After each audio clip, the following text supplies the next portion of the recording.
जय हिंद दोस्तों, मेरा नाम है अंकित कुमावत और आप देख रहे हो मेरा YouTube channel Kumawat study centre. आज मैं आपको इस वीडियो में कक्षा 10वीं विषय हिंदी के सबसे महत्वपूर्ण प्रश्न बताने वाला हूं, जो बोर्ड परीक्षा 2022 में अवश्य पूछे जाएंगे। 100% गारंटी लेता हूं कि ये प्रश्न बोर्ड परीक्षा में आएंगे ही आएंगे। तो आप इन प्रश्नों को अवश्य याद करें और अपने दोस्तों को भी शेयर करें। अगर आप हमारे चैनल पर पहली बार हो तो चैनल को सब्सक्राइब कर ले, जिससे आने वाली वीडियो आप तक पहुंचती रहे। चलते हैं प्रश्न की ओर। तो अपना पहला प्रश्न है दोस्तों, सिनेमा होते हुए भी चश्मे वाले को लोग कैप्टन क्यों कहते हैं? इसका उत्तर है दोस्तों, देश प्रेम के भाव से भरे कैप्टन चश्मे वाले के मन में देश पर बलिदान होने वालों के प्रति सम्मान का भाव है। सुभाष चंद्र बोस के प्रति उसमें श्रद्धा है, इसलिए वह उनकी प्रतिमा पर चश्मा लगाता है। उसके मन में देश के प्रति फौजियों जैसा ही भाव है, इसलिए उसे लोग कैप्टन कहते हैं। अगला प्रश्न है दोस्तों, भगत की पुत्र वधु उन्हें अकेला क्यों नहीं छोड़ना चाहती थी? तो इसका उत्तर है दोस्तों, भगत की पुत्र वधु उन्हें अकेला छोड़कर इसलिए नहीं जाना चाहती थी क्योंकि भगत की देखभाल करने वाला कोई नहीं था। उनके खाने पीने का प्रबंधन करने वाला भी कोई नहीं था। वह उनके खाने आदि की व्यवस्था करने एवं उनके साथ उनकी देखभाल के लिए रहना चाहती थी। अगला प्रश्न देखते हैं। अगला प्रश्न है दोस्तों, भगत ने अपने बेटे की मृत्यु पर अपनी भावनाएं किस तरह व्यक्त की?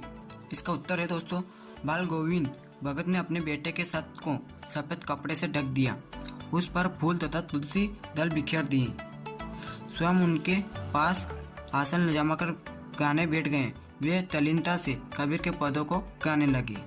उनके अनुसार मृत्यु के बाद जीवात्मा अपने प्रेमी परमात्मा से जा मिलती है, इसलिए मृत्यु उत्सव आनंद का समय है, रोने का नहीं। वे अपनी पुत्र वधु को भी उत्सव मनाने के लिए कहते हैं। अगला प्रश्न देखते हैं। अगला प्रश्न है दोस्तों, पाठ के आधार पर बताइए कि बाल गोविंद भगत की कबीर पर श्रद्धा किन किन रूपों में प्रकट हुई है? तो इसका उत्तर है दोस्तों, बाल गोविंद भगत की कबीर पर श्रद्धा कई रूपों में प्रकट हुई है। पहला है, उनका पहनावा कबीर जैसा ही था, सिर पर कबीर पंथियों जैसी। दूसरा है, कबीर को साहब मानते थे, उनके आदर्शों में गहरी आस्था थी। अगला है, कबीर के ही पदों को गाया करते थे। अगला चौथा, जैसे कबीर गृहस्थ संत थे उसी तरह बाल गोविंद भगत भी गृहस्थ संत थे। अगला पांचवा है, कबीर की तरह जीवात्मा को विरहिणी और परमात्मा को प्रेमी मानते थे। अगला छठा है, कबीर की तरह रूढ़ियों का विरोध करते थे। अगला सातवां है, लास्ट, संत गति में विश्वास रखते थे, लोभ लालच मुक्त थे। अगला प्रश्न देखते हैं दोस्तों। अगला प्रश्न है, फादर की उपस्थिति देवदार की छाया जैसी क्यों लगती थी? तो इसका उत्तर है, देवदार का पेड़ बहुत ऊंचा, छायादार और घना होता है। उसकी छाया शांति तथा शीतलता प्रदान करती है।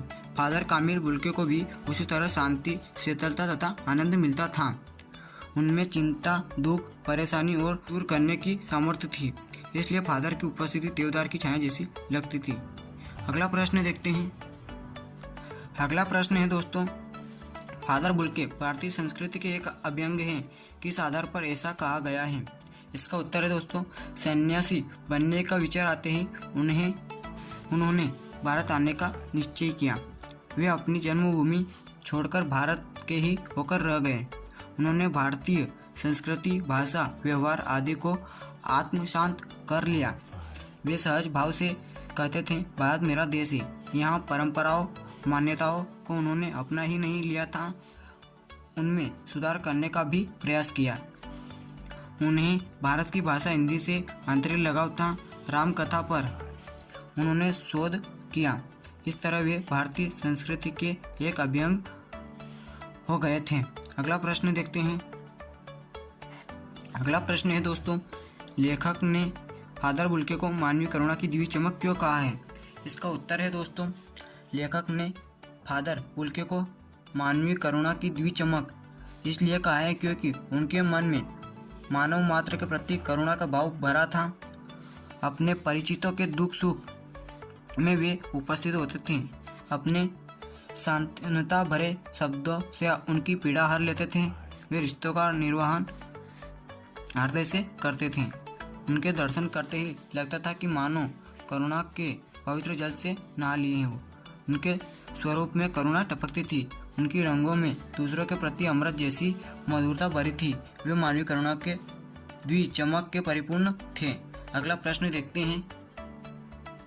अगला प्रश्न है दोस्तों अपना, इस आत्मकथ्य में लेखिका के पिता ने रसोई को भटियार खाना क्यों संबोधित किया है? उत्तर है दोस्तों, लेखिका मनु भंडारी के पिता ने रसोई को भटियार खाना इसलिए कहा है। उनके अनुसार रसोई में काम करने वाली, या स्त्रियां भी लिख सकते हो, युवतियों की रचना प्रतिभा जलकर नष्ट हो जाती है।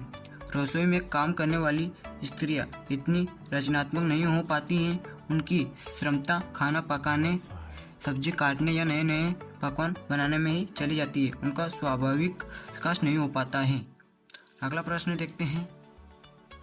अगला प्रश्न है दोस्तों, आग की खोज एक बहुत बड़ी चीज क्यों मानी जाती है? इस खोज के पीछे रही प्रेरणा के मुख्य स्रोत क्या रहे होंगे? इसका उत्तर है दोस्तों, आग की खोज सभ्यता की प्रारंभिक खोजों में से एक है। जब रात में अंधेरा रहता था, जानवरों का खतरा बना रहता था, प्रकाश नहीं था, खूब भूख मिटाने के साधन बहुत कम थे, उस समय के मानव कच्चा खाना ही खाते होंगे। इन्हीं कारणों से आग की खोज की प्रेरणा दी होगी। आग की खोज से प्रकाश मिल गया, जानवरों का भय मिट गया, खाना पकाकर खाया जाने लगा। अगला प्रश्न देखते हैं। अगला प्रश्न है, वास्तविक अर्थों से संस्कृत व्यक्ति किसे कहा जाता है? इसका उत्तर है दोस्तों, अपने विवेक द्वारा जो व्यक्ति किसी नए तथ्य के दर्शन करता है, नई खोज करता है, वही वास्तविक अर्थों में संस्कृत व्यक्ति है। वह व्यक्ति किसी न किसी उपयोगी आविष्कार के लिए प्रयत्न करता ही रहता है। उसकी संतान जिसे बिना किसी प्रयास के यह वस्तु प्राप्त हो गई, वह सभ्य को तो कही जा सकती है, किंतु संस्कृत नहीं। वास्तविक संस्कृत तो आविष्कार करने वाला ही होता है। आप इन प्रश्नों को अवश्य याद करें, क्योंकि ये बोर्ड परीक्षा 2022 में यही प्रश्न बोर्ड परीक्षा में पूछे जाएंगे। तो मैं आशा करता हूँ कि आप ये प्रश्न अवश्य याद करेंगे और अपने दोस्तों को भी ये वीडियो शेयर करेंगे।